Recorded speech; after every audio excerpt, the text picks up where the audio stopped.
Hello everybody, it's your friendly digital technology librarian Christy here. We have reached another Friday, so of course I have another Film Rec Friday ready for everybody out there.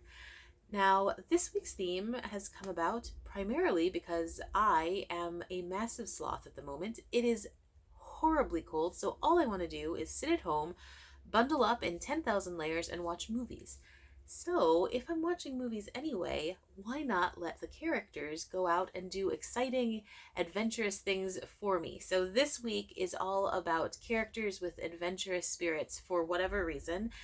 They might have whatever kind of motivations might be driving them to do the different things.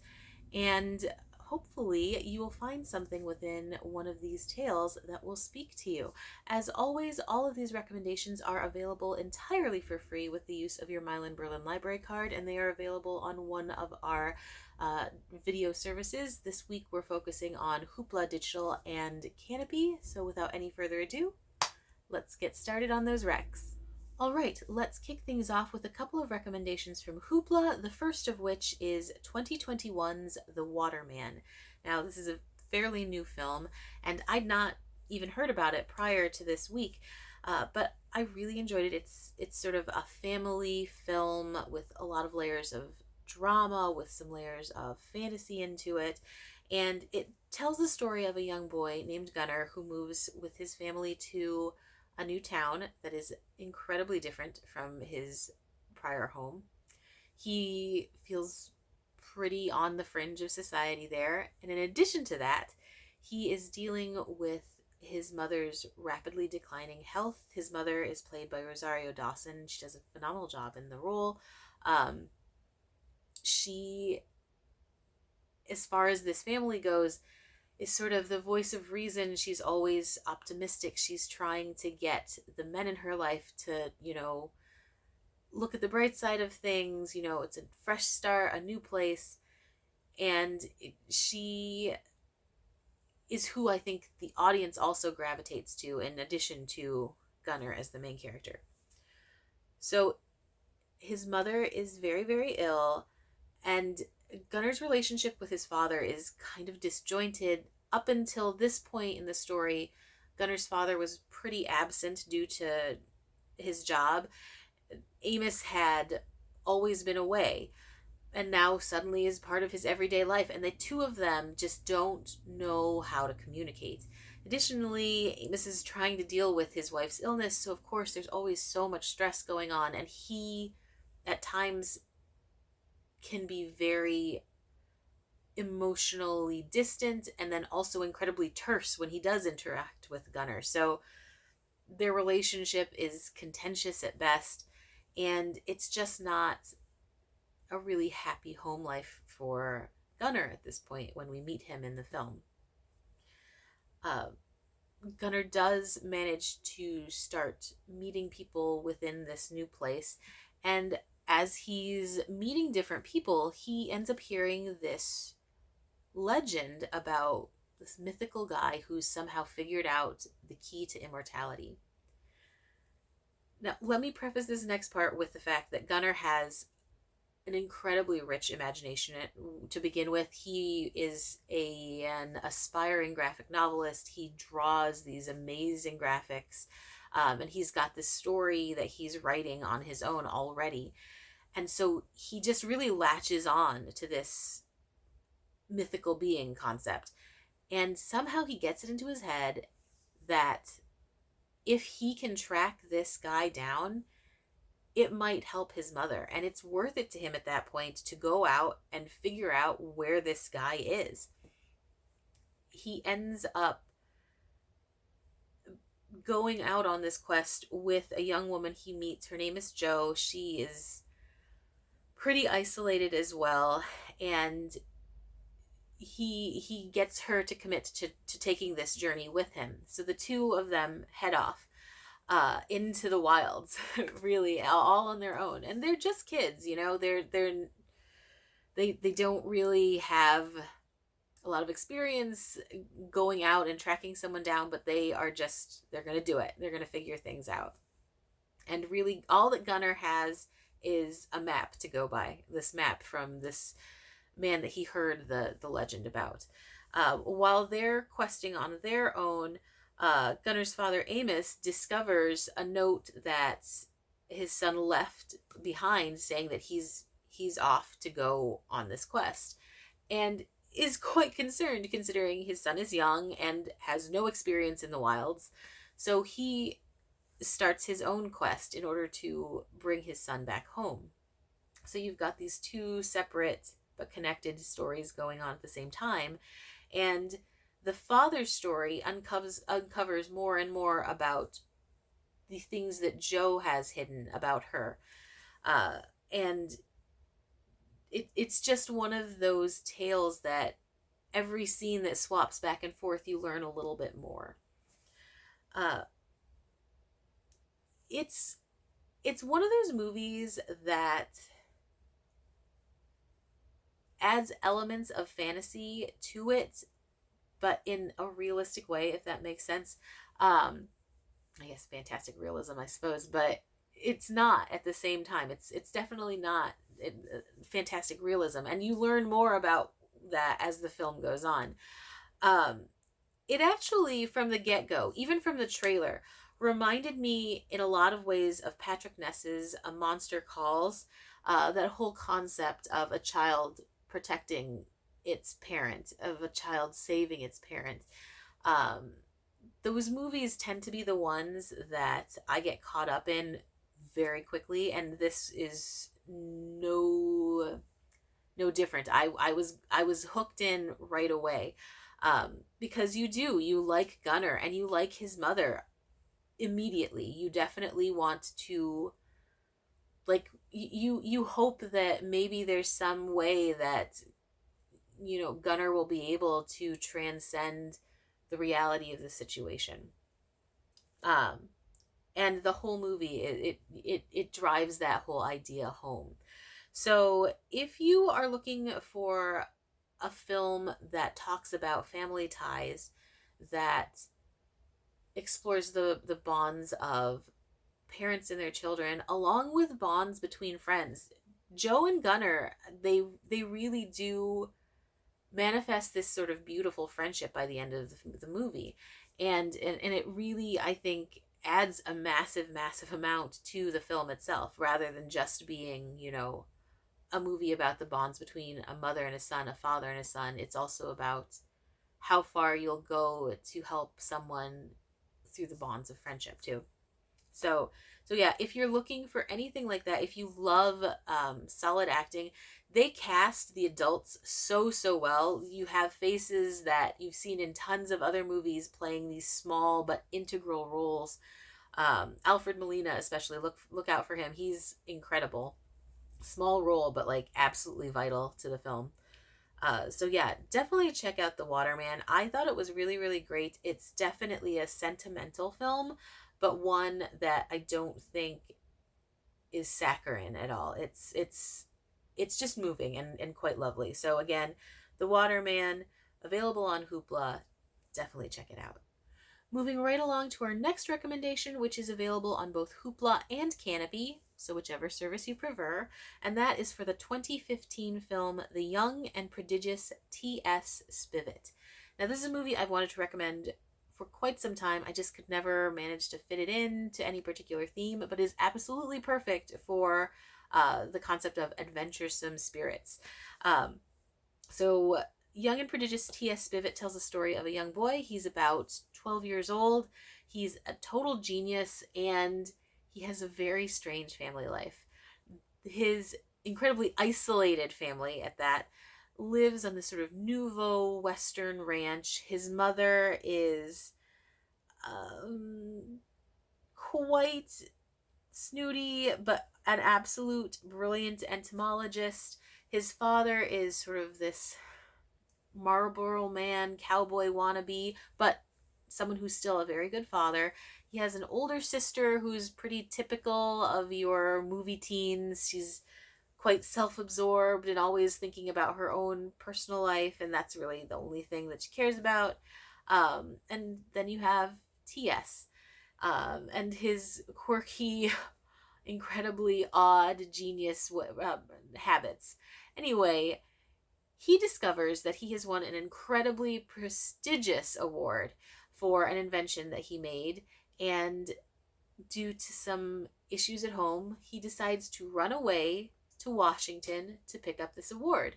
And thus starts this journey of Odyssean proportions. I mean, this film reminds me strongly of Oh Brother, Where Art Thou, an with a much artsier vibe. And that's probably due in part to the fact that it's directed by Jean-Pierre Jeunet, phenomenal director. He actually directed my favorite film, Amélie.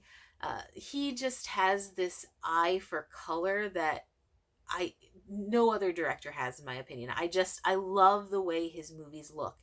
And considering this story is already kind of outsized. I mean, he's this genius little boy who decides to trek across the country by himself to pick up an award that no one would believe a 12-year-old could possibly win in the first place. I mean, you're already dealing with one of those universes that requires you to suspend some disbelief anyway. So all of Genet's visual choices sort of aid that. And it's just gorgeous. The movie looks utterly beautiful. I mean, even if the story is a little too twee and quirky for you, which it might be for some people, if you didn't like Amelie, or if you don't enjoy stories like Oh Brother, Where Art Thou, this movie might not be for you. But if you do really enjoy that sort of like very artsy feel, this is totally going to be up your alley. The adventure this young kid goes on is really engaging, and there are moments that are dotted throughout that are like beautifully painful too. There's this one moment where TS is imagining a little boy thinking about, journeying across the country by himself, and he talks about wishing he could just trade places with that little boy, how he doesn't want to be on the journey anymore. He just wants that to be something that, like a story that he heard or read, it's really moving in a lot of ways, and that kind of moment is dotted throughout the entire film. It is quite quirky and certainly not your standard adventure tale. I mean, there's not a lot of like violent action or anything like that, but it is 100% an Odyssean adventure. He goes from one obstacle to the next, and it feels like it's never going to be over. And even when he attains his goal, it feels like there's so much quest left to live, and I kind of love that about it. So if you're looking for stories like that, quests that feel like perpetual, and just if you want a really gorgeous looking movie, please check out Young and Prodigious T.S. Spivet. Phenomenal acting, incredible cinematography, beautiful visuals, and just great storytelling all around. I absolutely adored this film, and it's my pick of the week. So please do check it out. Available again on Hoopla and on Canopy. Moving right along to recommendations from Canopy, the first of those is for the 2004 film Mirrormask. If you like fantasy films, you absolutely have to check this one out. This is from the unbelievable mind of Neil Gaiman, combined with the art and artistry of the Jim Henson Company. If you can imagine the glorious baby that those two things would produce, that's Mirrormask. In this film, you have the story of Helen. She's a young, typical girl. She has a fairly contentious relationship with her mother. And then one day, wishes terrible ill upon her mom, and somehow it ends up manifesting in what Helen believes is an actual curse. By the time she realizes what's happened, it's too late. Her mom is sick, and she has to figure out a way to reverse the curse. Well, once she's decided to do that, she ends up getting thrown into this sort of mystical other world. And it actually reminds me in some ways of the Upside Down in Stranger Things, where everything is tweaked just a little in a horrifying way. And I just adore that concept where things are kind of the same but not, and it's just absolutely fantastic looking. Especially the acting is amazing across the board. All of the characters are just so phenomenally well done. You've got Helen, who could very easily just be a whiny, annoying brat, but she's not. I mean, she is when she's supposed to be. It's not like she's some angelic child or anything, but it's very layered, and it's very much something I think anybody could relate to. The way that she feels throughout the film, whether it's in the real world or in this other world. The adults are all phenomenally well done. A young man Helen meets up with in this sort of other world is also really fantastically well performed. He's sort of puckish in a way, with lots of different layers. He's mischievous, but he's also, quite pragmatic about survival, because it is a dark world where bad things happen, and there really are so many elements from so many different stories. You get pieces of The Nothing from Neverending Story, if you're familiar with that film. You get pieces again of this upside down style universe. It's just it, and it never feels like, oh, they've just taken bits and pieces and sort of woven them together willy-nilly and they have no creativity. No, that is absolutely not what I'm saying. It's just you get all of those great pieces, and you feel that it just sort of informs the watcher of this kind of a universe, and I just adored it. Really, truly, it just totally swept me up right away from the moment that we especially enter into that other world. And the costuming. So once you're in that other world, you've got this incredible combination of both practical real world design and then CGI and then puppetry on top of it. And it's just an art lover's dream. The whole thing looks so beautiful. And it really adds to that feeling of adventure and newness wherever you are. Like everything feels different and everything feels, unexpected. The kinds of monsters and characters that she meets are always like fresh and different. You've you've got a bit of familiarity with the style, like a gatekeeper or like a sphinxy style thing, but it's not. It definitely looks different. It has its own characteristics, but you're still familiar with the archetype that you're dealing with, and I just adored it. Oh, and then have to mention the music. It's like all of these beautiful chipper songs that we might be familiar with, or tunes that we know, but set to minor keys. And good grief, does it sort of like send chills up and down your spine when you hear things in a minor key that you're so familiar with. Close to You is a big song in this, and it just makes me shudder even thinking about it. Like seriously, it's so well done, and it fits perfectly that just slightly off kilter feeling that's constant throughout that other world. So yeah, if you like films that are absolutely gorgeous but in a slightly twisted way, like if you like the macabre, if you love, CGI, if you like puppetry, if you like really gorgeous costuming and phenomenal storytelling, like I said, this had such great storytelling elements to it. Please, please, please check out Mirrormask. It is an incredible movie and a must watch for any fantasy lover. Definitely check it out. Available on Canopy. Okay, our next Canopy recommendation is for the 1994 film Priscilla, Queen of the Desert. And wow. So you've got Mirrormask on one end of things, and then all the way on the other end of Adventurous films, you've got probably Priscilla, Queen of the Desert, especially when you're talking about visuals.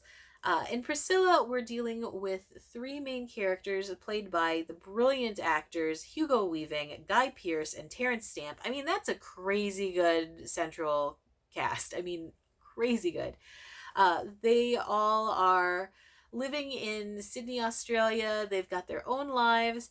Two of them are these really colorful performative drag queens. The three end up getting hired for a gig out in Alice Springs, which is a resort town in the very remote Australian desert. And so they decide to trek across the Australian desert in this giant tour bus slash Winnebago. And that's where the primary part of the story takes place, on this trek across the barren desert. Um, so you have these insanely, brilliantly beautiful costumes uh, that you get to see glimpses of throughout, like, the incredibly sparse desert landscape, and it visually is just stunning. It's absolutely stunning. And of course, when you have three actors that are of the caliber that these three are, I mean, every single scene is incredible. You also have a lot of secondary characters played by really, really famous Australian actors that you 100% will recognize. Like, if you've ever seen a Baz Luhrmann film, you know these faces. Like, a lot of these secondary characters you've seen in Moulin Rouge, Australia, Strictly Ballroom. You will absolutely recognize them.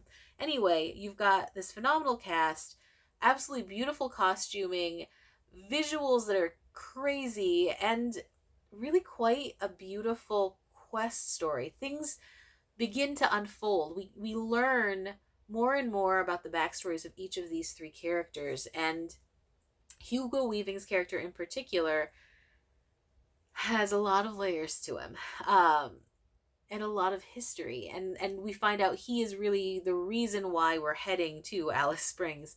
And as that story unfolds, we learn more and more about the other two characters, and they all have difficulties that they're trying to overcome. They've had difficulties in the past as well, but it's always this perpetual motion forward. Each one is very determined to find happiness and success and love, and it's just a gorgeous, gorgeous film. You've also got periodically these really incredibly elaborate drag show scenes going on, and as much as I love all of the acting and the story itself, I love those scenes the most.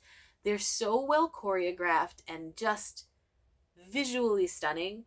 And then the music is really catchy, and it's just such a treat. I adored this movie, and I think you will too if you love stories that delve into the history of characters, if you love buddy movies, because that's what this is at the heart of things. It's a buddy film.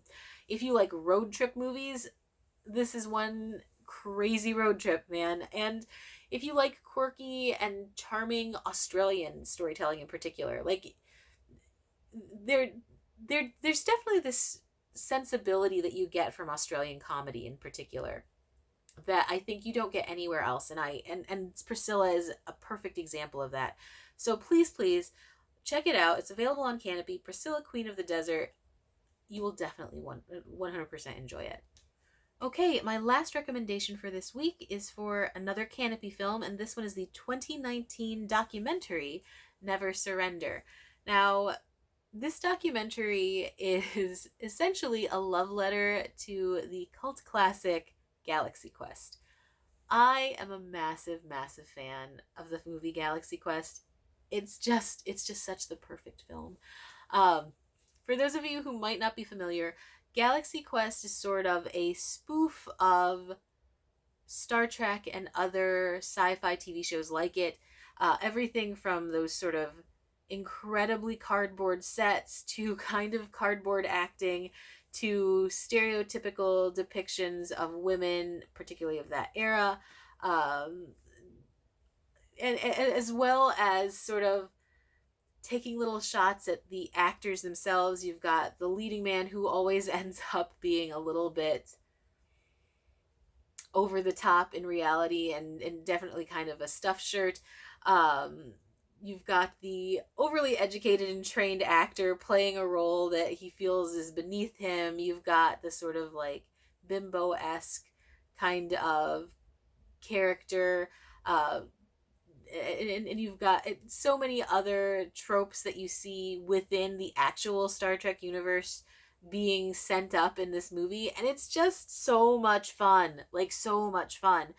And what's absolutely magical about it is that no point does it feel malicious. It's never like, this is so dumb. It's just like pointing out that these funny realities are there. And it never makes fun of the fans. Even when it depicts fans in a funny way, it's never like, those people are losers. Like, you feel embraced by the movie. And I think as a fan of series and titles like Star Trek, I especially appreciate the fact that I never felt talked down to or pitied or abused in any way. It really does feel like a love letter to this genre. And then Never Surrender is in itself also a love letter to both the film and the genre and the fans. You get all of these behind the scenes tidbits that you didn't necessarily know. Like when Galaxy Quest first came out, it was not super popular. It was actually really difficult for them to even get it made because like directors dropped out. They couldn't get the actor in particular that they wanted, and then all of these other little complicated tidbits, and then the audience response was not what they were expecting. But then 20 years down the line, it's such a fan favorite movie. Like, and it doesn't matter if you were a Star Trek fan, it doesn't even matter if you were a Galaxy Quest fan. This documentary does such a good job of illustrating why people find a connection to these kinds of stories. One of the one of the best moments in this film was when it talks about a character who plays a fan in the original Galaxy Quest film, Justin Long. I am not a Justin Long fan. I never have been, with the exception of this one character in Galaxy Quest. It's a phenomenal, phenomenal job that this kid does. Anyway, during the interview that they have with Long, like he just sort of expresses how he created this fan character in the original film without ever making it a mockery. Like, because the kid is like definitely over the top. He's a nerd, he's a geek, and he absolutely adores this series and he's so caught up in it. But again, you don't feel like the film is making fun of you if you were one of those people who does get caught up in a fandom and or in a topic. And as Long is explaining, he just put all of the characters that he absolutely loves and put his spin on it into this one kid.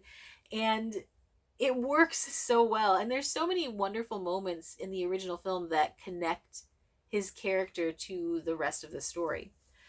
So you get interviews like that that really explore moments. You get this incredibly beautiful tribute to Alan Rickman, who plays one of the characters in Galaxy Quest, where it's not even the main cast telling stories about him, but some secondary characters that are talking about, experiences with him after the film. One even goes so far as to tell a story that occurred about 6 weeks prior to Rickman's death. And it's those little insights that really sort of express everything that you want from this kind of a documentary, because you want it to be close, you want it to be intimate, you want it to be personal. And Never Surrender does a great job of that. It's absolutely a fun little romp. And maybe it certainly has one viewpoint. It's definitely saying Galaxy Quest is an amazing movie, and it doesn't necessarily go out to be like, but I suppose these things were problematic about it and not that great. No, it doesn't. And it doesn't need to, because this kind of fan film is really designed for fans. It's designed for people who love this material and just want to be able to be excited and joyful about this thing that they adore. And again, I don't even think you have to be a Galaxy Quest fan to really love Never Surrender. I just think you have to be a fan of genre-specific material, whether it be science fiction like Star Trek, Galaxy Quest, things like that, Star Wars, or if it's like fantasy, if you're a Lord of the Rings fan, whatever you like, and regardless of what era it comes from. because I think some of the stereotypical tropes from Star Trek roll way over into everything else as well. So I think you can get a ton out of Never Surrender, regardless of what you happen to be a fangirl or fanboy of. Um, so if you're looking for something just charming and enjoyable and quick paced and just warm and fuzzy, check out Never Surrender. It is certainly one of the best documentaries that I've watched in recent times, and I think I'll probably go back and watch it again. To be honest, I'm not going to wait an entire year. I'll probably, when I need some downtime, pop this one onto my Roku and check it out. So again, available on Canopy. 2019's Never Surrender, must watch. Okay, so that is it for this week's recommendations. If you have any other films that you think of when you think of characters with adventurous spirits, please, please, please comment with those below. I have been on such a questing movie kick the last couple of weeks. I am dying for more, so I would love to hear from you. If you have recommendations for future themes that you'd like us to cover, comment with those as well. Always looking for that. As always, all of these recommendations are totally available for free with the use of your Milan-Berlin library card. So make sure you check out those services, CleveNet Overdrive, Hoopla Digital, and Canopy. You won't regret it, even if you don't watch one of these films that I recommended. So with that, thank you, thank you, thank you so much for joining me this week. I always love being able to bring you these lists, and I look forward to bringing you the next. And with that, we're going to close out the episode. I will see you next week. Bye-bye.